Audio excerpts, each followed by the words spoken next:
આજે તો સવારમાં જોયું જળહાવ. તો ગુડ મોર્નિંગ ને જય દ્વારકાધીશ મિત્રો. આપણે 200 વિડીયોનો ચેલેન્જનો છે આજે 13મો દિવસ. પછી તો હું સવારમાં જોવા મળ્યું ટાંકામાં જળહાવ. પેલા તો એની વિધિ કરી નાખી. પછી તો હું ગાડી કાઢી તો ગાડીમાં અવાજ નહીં. વાત તો સહી હે. પછી હું આપણે હીરો હોન્ડા પ્લેટિના લઈને જ્ઞાન કરી નાખ્યું ગાડીમાં પંચર. ત્યાં આપણને રસ્તામાં આપણા ફેન ફોલોવર મળી ગયા. પછી તો ગાડીને કરી દીધી 400 ની સ્પીડે નીકળી ગયા. કારખાને પહોંચ્યા તો આપણી પ્લેટને કોકે મેકઅપ કરી દીધો. એમાંથી પાવડર થઈ ગઈ. પછી હું ભગવાનનું નામ લઈને હીરા કહેવાનું કરી દીધું ચાલુ.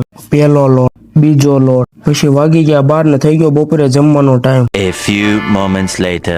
પછી પી લીધી આપણી એનર્જી ડ્રિંક. પછી તો હું આપણા કલેક્ટર સાહેબ હાટો લઈ લીધી પેન. क्या बात है सर, क्या बात है सर, क्या बात ये बात. પછી હું ભાઈબંધો આવ્યા હતા પેનના સોપડા લેવા, પણ બદામ શેકના સ્પોન્સર બનાવી દીધા. ફટાફટ લાઈક ફોલો કરી નાખજો. મળીએ બીજા વ્લોગમાં. ઇટ્સ ટાઈમ ટુ હવે ઘરે ખસકાવાનું.